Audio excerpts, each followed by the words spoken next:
कि जिंदगी कब बदल जाए, उसका वक्त कब बदल जाए, कुछ कहा नहीं जा सकता।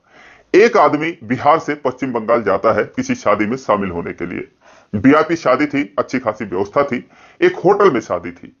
तो वहां पर वेटर के रूप में कुछ लड़कियां भी थीं, कुछ लड़के भी थे जो कि काम कर रहे थे। तो दोस्तों, वो जो आदमी था वहां होटल में एक महिला वेटर को देखता है जिसकी उम्र करीब 27-28 साल की थी। उसे देखते ही वो हैरान हो जाता है, क्योंकि वो उसे 6 साल बाद देख रहा था, लेकिन 6 सालों के पहले वो महिला ऐसी बिल्कुल भी नहीं थी। वो हमेशा सोने चांदी से लदी रहती थी, धन दौलत की कोई कमी नहीं थी, एक अच्छे आदमी की पत्नी थी, ये मान लीजिए कि एक करोड़पति महिला थी।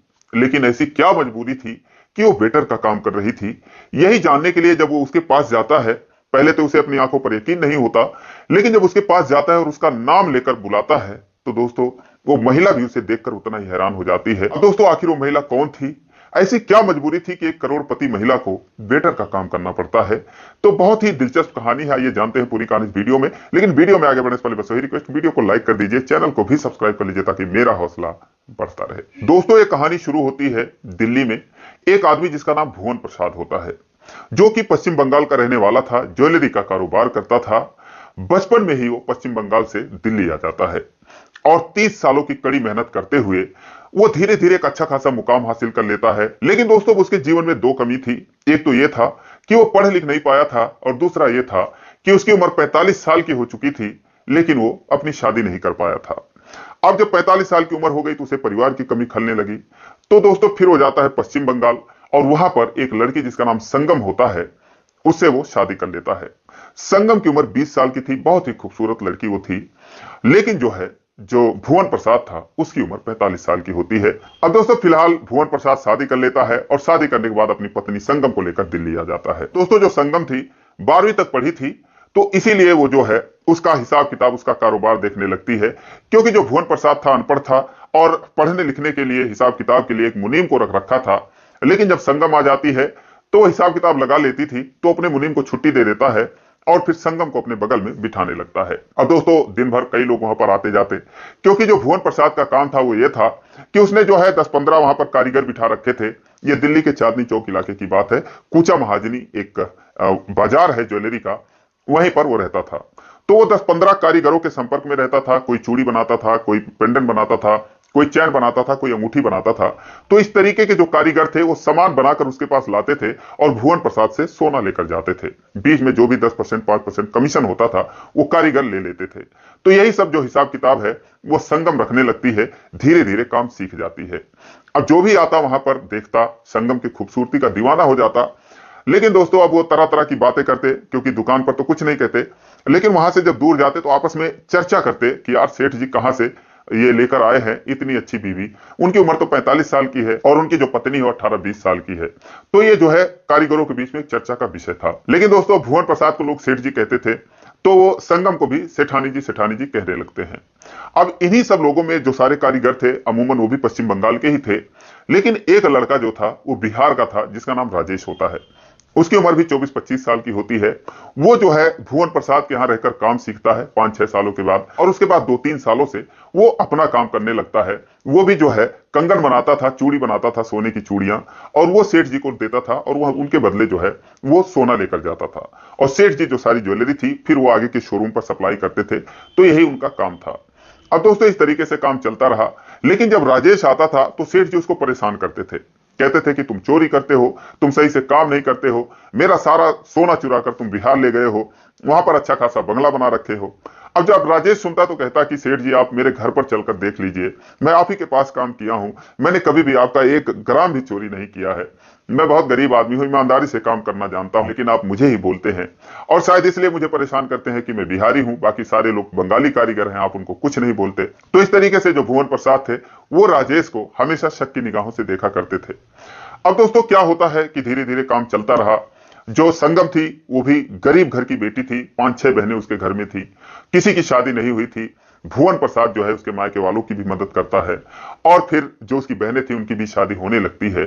कुल मिला के भुवन प्रसाद संगम को बहुत प्यार करते थे। अब दोस्तों, ये सारी बातें 2015 की हैं, जब सेठ जी और संगम की शादी हुई थी। लेकिन उसके बाद जो राजेश था वो 2 ही सालों बाद दिल्ली छोड़ देता है, बिहार आ जाता है, पटना में अपना कारोबार करने लगता है। और फिर एक ज्वेलरी वाले की ही शादी में वो बिहार से पश्चिम बंगाल गया हुआ था, जो कि होटल में शादी थी। अब दोस्तों यही राजेश था जब उस शादी में गया था, और वहां पर जो देखता है तो लड़की कोई और नहीं, वही संगम होती है। वो उसे देखता है तो उसके अपने आंखों पर यकीन नहीं होता है। वो उसके पीछे पीछे पहले तो घूमता है, पूरी तरीके से जान लेना चाहता है कि क्या ये वही है। जब उसे यकीन हो जाता है तो उसके पास जाता है, चूंकि ट्रे में वो कुछ लेकर इधर उधर घूम रही थी मेहमानों के लिए, तो उससे कहता है कि एक्सक्यूज मी, क्या मुझे भी कुछ मिलेगा। अब दोस्तों जैसे ही संगम उसके तरफ घूमती है तो वो भी राजेश को देखते ही हैरान हो जाती है, लेकिन फिलहाल वो अनजान बनने की कोशिश करती है। लेकिन दोस्तों उसे देखते ही उसके आंखों में आंसू आ जाते हैं, वो अपनी भावनाओं को रोक नहीं पाती है। उसके बाद ये कहता है कि सेठानी जी कैसी हैं आप, तो वो कुछ नहीं बोलती, कहती है कि जैसी भी हूं आप तो देख ही रहे हैं। अब दोस्तों संगम को लेकर राजेश के मन में हजारों सवाल उठ रहे थे कि आखिर 5-6 साल पहले इस तरीके से थी, आज ऐसे कैसे इसकी हालत हो गई है। अब दोस्तों उसके बाद ट्रे में से राजेश कुछ उठाता है और उसके बाद जाकर एक जगह बैठ जाता है। इधर उधर कोने में छुपकर जो राजेश था वो संगम को ही देख रहा था। और 1-2 घंटे जब बीत जाते हैं तो जब संगम अपने काम से फ्री होती है तो उसके बाद वो भी जाती है राजेश को ढूंढते हुए। राजेश जो है एक सोफे पर बैठा था, और जब उसके पास जाती है तो फिर कहती है कि कैसे हैं राजेश जी। वो कहता है मैं ठीक हूं, लेकिन आप ये क्या काम कर रही हैं, मेरे कुछ समझ में नहीं आ रहा है। वो कहती है कि पहले आप बताओ कि आपने दिल्ली क्यों छोड़ दिया, आप कहाँ रहते हो, क्या आप कहीं और रहते हो दिल्ली में। तो कहता है नहीं मैं दिल्ली में नहीं रहता हूँ, काम वगैरह सीख लिया था, तो अपने घर पर आकर वो काम ट्राई किया तो मेरा काम चल गया, मैंने एक दुकान खोल दी है, अब मैं यहीं पर अपना काम करता हूं, तो कभी दिल्ली जाने की जरूरत ही नहीं हुई, सारा सामान जो है वो मुझे यहीं से मिल जाता है। फिर राजेश कहता है लेकिन सेठानी जी आप बताइए अपने बारे में, मुझे आपके बारे में जानना है। तो दोस्तों वो रोने लगती है, उसका हाथ पकड़ लेती है, कहती है कि जब मेरी शादी हुई सब कुछ ठीक ठाक चल रहा था, लेकिन 4 साल बीत गए, हमारा कोई बच्चा नहीं हुआ। तो एक दिन सेठ जी ने कहा कि चलो हरिद्वार चलते हैं और घूम फिर कर आते हैं, नहा कर आते हैं। तो हम लोग कार से जा रहे थे और ड्राइवर कार चला रहा था, उसके बगल में सेठ जी बैठे थे। मुझे उल्टी आने लगी, चक्कर आने लगा, तो मैं एक जगह गाड़ी रुकवाकर गाड़ी से उतर गई, और उसके बाद चूंकि सड़क के किनारे एक शीशम का पेड़ था तो उसकी एक मोटी सी डाल जो है वो कार पर गिर जाती है, और उसी के नीचे सेठ जी और वो ड्राइवर दोनों दब जाते हैं। मैं कार से बाहर थी तो इसलिए मैं बच गई। उसके बाद एक क्रेन बुलाई जाती है, वो डाल को उठाती है, और लेकिन जो है वो गंभीर रूप से घायल हो चुके थे, वो बच नहीं पाते, 2-4 दिन अस्पताल में रहते हैं। उसके बाद उनकी मौत हो जाती है। और उसके बाद जो है जो भी कुछ था, मेरे हिसाब किताब की जो डायरी थी वो गायब कर दी गई। जो लोग सोना लेकर गए थे वो फिर वापस सामान लेकर आए नहीं, वो कभी कुछ वापस नहीं किए, और हमने जहां से ले रखा था हमें उनको देना पड़ा। मैं अकेली थी तो इसीलिए जो भी कुछ था 1-1.5 करोड़ की प्रॉपर्टी थी, वो सारी कुछ हमारी वहीं पर चली गई, हमारे पास कुछ भी नहीं बचा। जो भी कुछ था वो मैं लेकर अपने घर चली आई, और जो मेरी बहनें बची थी उनकी शादी वगैरह कर दी। तो इसीलिए मैं ये काम करने लगी। और मैं आपको बता दूं कि मैं शादी से पहले भी यही काम करती थी, और सेठ जी को पता नहीं था, अगर उन्हें पता होता तो शायद वो शादी नहीं करते। उसके बाद मैं आई तो मेरे पास कोई चारा नहीं था, तो मैं फिर से यही काम करने लगी। लेकिन मैं सच बताऊं तो मैं आपसे मिलना चाहती थी, आपको ढूंढ रही थी। राजेश कहता है कि बहुत बुरा हुआ, लेकिन आप मुझे क्यों ढूंढ रही थी। तो वो कहती है कि सेठ जी हमेशा कहते थे कि जो राजेश था बहुत ईमानदार था, बहुत ईमानदारी से काम करता था, और बहुत ही अच्छा वो आदमी था, बहुत अच्छा लड़का था, तो वो हमेशा आपकी तारीफ करते थे। और जब वो घायल हो गए, उनकी बचने की उम्मीद नहीं थी, तो उन्होंने मुझसे कहा था कि अगर कभी राजेश आएगा तो उसे जो है तुम मैनेजर बना देना। लेकिन भगवान ने सब कुछ छीन लिया, हमारा सब कुछ बेईमानी हो गया, ऐसी कोई नौबत आई नहीं, लेकिन फिर भी मैं आपसे मिलना चाहती हूँ। फिर राजेश बोला कि लेकिन मुझे सेठ जी तो हमेशा परेशान करते थे कि मैं जो है बेईमानी करता हूं।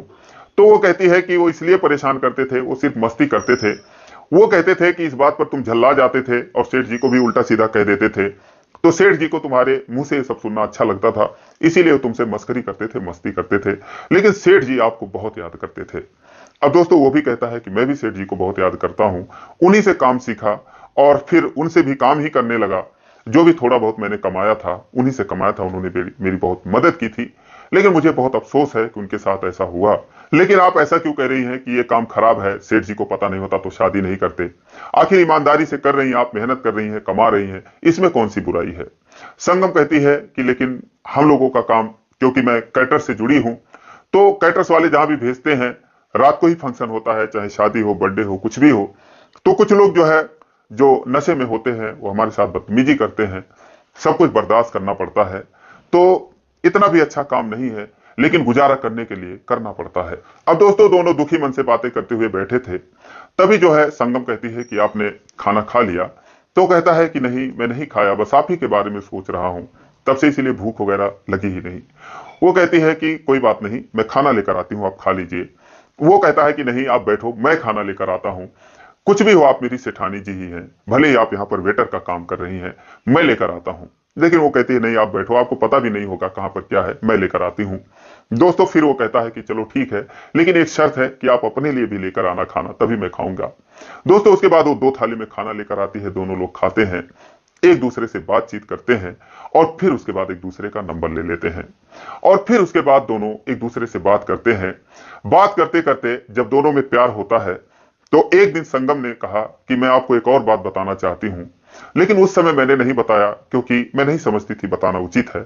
तो राजेश ने कहा ऐसी कौन सी बात थी? तो संगम ने कहा कि सेठ जी कहते थे, अक्सर कहते थे कि अगर मुझे कुछ हो जाएगा तो तुम जो है राजेश को अपना जीवन साथी बना लेना, क्योंकि वो बहुत अच्छा लड़का है। शायद उन्हें एहसास था या क्या था, लेकिन पता नहीं, वो ऐसे ही कहा करते थे। तो इसीलिए अब जब आपको मुझसे प्यार हो गया है, तो पहले तो मैं नहीं बताना चाहती थी, लेकिन अब जब आपको मुझसे प्यार हो गया है, आपको मुझसे हो गया है, तो मैं आपको ये बात बता रही हूं। अब दोस्तों दोनों में 2 साल बातचीत हुई और उसके बाद 2023 में राजेश और संगम एक दूसरे से शादी कर लेते हैं। आज ये दोनों बहुत ही खुशी खुशी, बहुत सुखी जीवन व्यतीत कर रहे हैं। दोस्तों बेटर का काम करते हुए वो एक सेठानी बन जाती है और फिर वहां से वक्त कुछ ऐसा करवट लेता है कि वो फिर उसी जगह पर आ जाती है। लेकिन दोस्तों कहते हैं कि किस्मत का खेल निराला होता है, फिर जो है उसे राजेश के रूप में एक अच्छा पति मिलता है। आज ये दोनों बहुत ही अच्छा जीवन व्यतीत कर रहे हैं। तो दोस्तों ये रही कहानी, आपको कैसी लगी कमेंट करके जरूर बताएं और कहानी अच्छी लगी हो तो वीडियो को लाइक नहीं किया तो लाइक कर दीजिए।